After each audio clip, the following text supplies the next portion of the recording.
Today I'm going to show you how to operate your Fujitsu heating and cooling system all from your remote.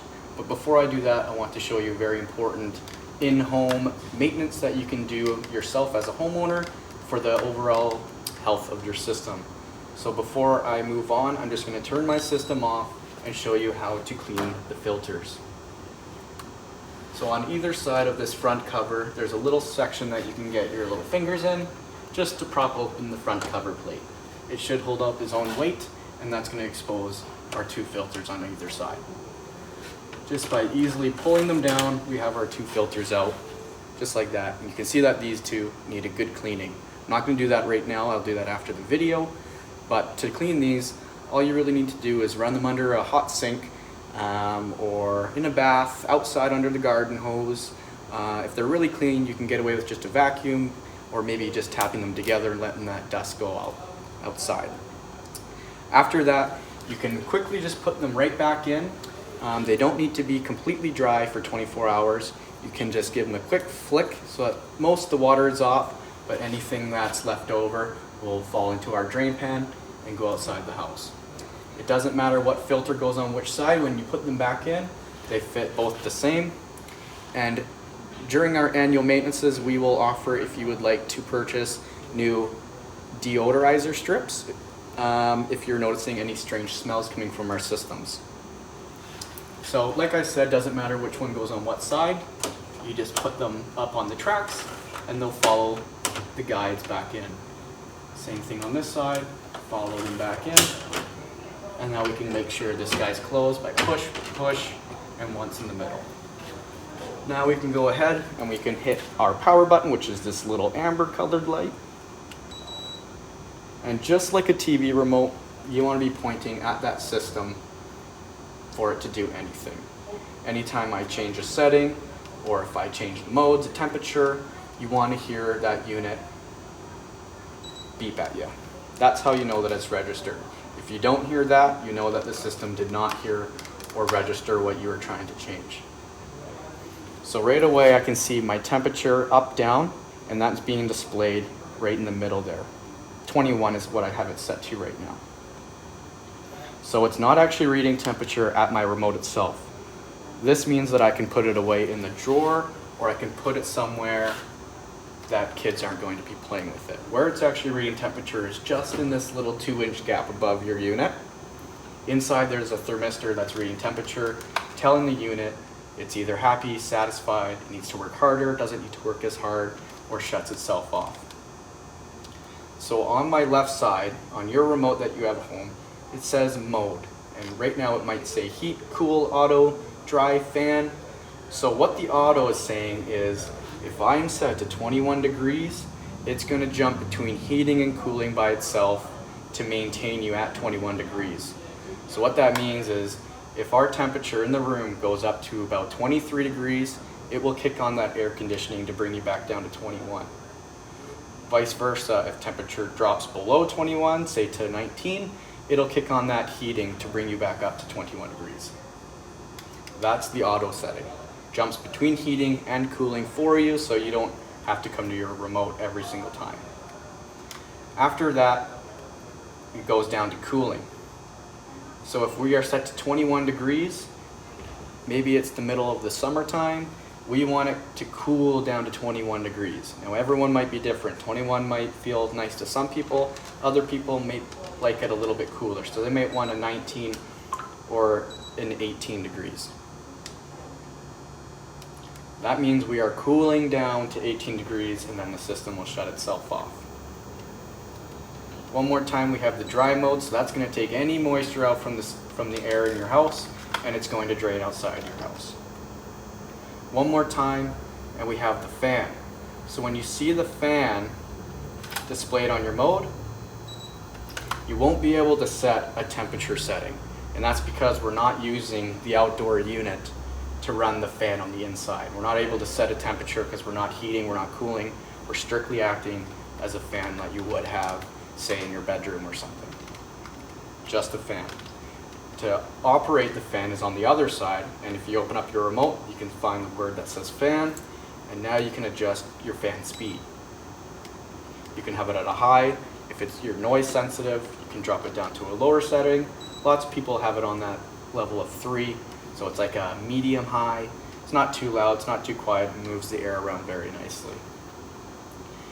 If you like it even quieter, you can drop it down to a low, which is a slow, very quiet, but still can move the air around nicely. And then one more time for a very quiet setting. That's in our fan mode. And one more time on our mode, we have heat. So now if we go back to our temperature, it still says 18. We can jump that back up to say 21. Again, everyone's different. You can use whatever's comfortable for you. Don't get so hung up on the 21 degrees Celsius because the air might feel a little bit different than it would outside. It's going to be a little bit more dry. So think of it more of like a 21 as a comfort level, not a degree Celsius. So if you're not comfortable at 21, go up by a degree. Go up by 1 comfort level. If that's too warm, go down by a comfort level. So now we're at 20 degrees, comfort level. If we have our mode set to heat and we really want to get this air, this heat pushed to the back of that house, what we can do is set our fan to a setting of say high, a medium, a low. And what that's going to do is if we have it set to an actual setting, it is going to run our indoor fan from here at that set speed. So if you have it set to high speed, it's going to constantly run at a high speed. The only thing that will happen is once we reach our temperature of say 21, 22, this is going to sense that and it's going to turn off our outdoor unit. But our indoor unit is still going to run at that high speed or low speed, medium speed, whatever you have it set to all the time. So in the middle of the winter, if this is pushing out that set speed of medium, it might feel a little bit cold to some people. But it is going to help push out that cool air back to our unit so that we have a more even temperature around our house. Same thing in cooling. You're able to set your fan to medium or a high, low, and it's going to feel a little bit nicer because you're still getting that fan feeling on you. It just might not be as cold as normal because if it's satisfied, it'll just turn off our outdoor unit and work as a fan only. If you don't like that function of the fan running all of the time, you want it to kind of turn itself off when it's happy, you can set your fan to say auto. And now what that's going to do is it's only going to work as hard as it thinks it needs to. So if I'm in heat and I am currently at say 18 degrees in the house, but I like 23, what it will do is it's going to ramp up and you'll hear this fan work at a high speed. But as it approaches this 23 degrees, you'll hear that fan go from a high down to a medium, down to a low, and then as we reach our temperature, you'll hear it go down to a very, very quiet. Now this fan inside this unit will always be spinning. You might not be able to hear it, but it's always spinning just because it's got to sample that air. It's got to know what temperature it is at all times. So that makes it very important that you got to keep up on these filters because it's always spinning, it's always bringing in dust from the house, it's always going to be needing to be cleaned. I would suggest after you get this thing installed in your house, it's a brand new install, look at it in a month. It might need a cleaning because there's so much settled dust on tables, on counters that you might not even see. After that 1 month, maybe go to 3 months and see how it is. If it's very, very clean, maybe you can start gauging yourself. Maybe you'll need to clean it every 4, 5, 6 months. But if you look at it at 3 months and it's dirty, maybe you need to, okay, let's step it back by 1 month, let's clean it every 2 months. Maybe after that you can start to go a little bit longer. But always, always stay on top of these filters. If you forget about them and then they're getting really plugged up with dirt, it's going to make it really hard on our outdoor unit to produce good heat for you. So be cautious of that. On your remote, you will see a set button and it will have arrows that are either pointing in an up-down way or they'll be pointing in a side-to-side way. So the ones that are up and down, that is setting your front louver right here. So if I hit that once, you'll see them adjust by just one setting. Hit it again, and they will move one more setting down. And this will go on till it's all the way down, or if it's all the way up. So whatever is comfortable for you guys. If I have a couch right here and I don't like the air, maybe I want to set it so that it's going to go over. So it's going to go all the way down first, of course. But if I don't like that air hitting me right there, I can hit it back up,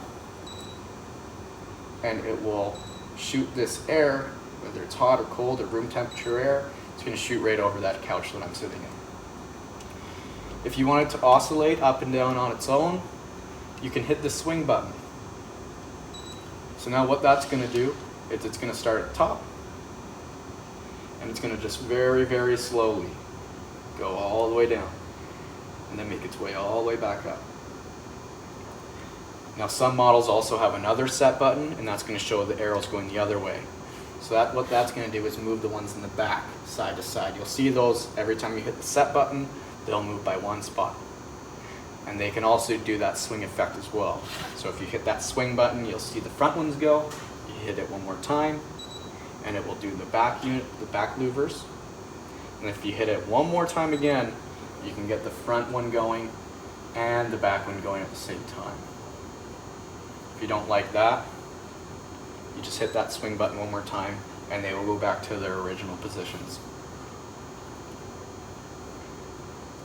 For the models that you cannot adjust the back louvers from side to side, you can do it manually. Now if you look at your units, you're going to have these two little tabs hanging off the top. That's going to allow you to move the louvers in the back to either point this way, maybe you need it to go into the living room, or you can have it this way so that it can go through that small doorway down your hallway, and hopefully they will meet at the end in the kitchen.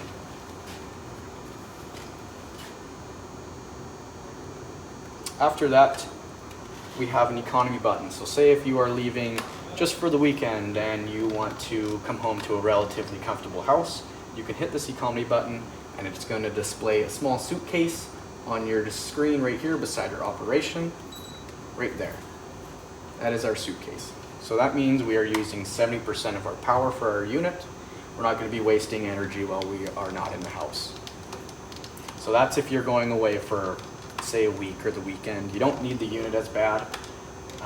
You can just put it on the economy. But when you get home, make sure you turn it back to its normal operation, because it's not going to be at its full potential when you have that set on.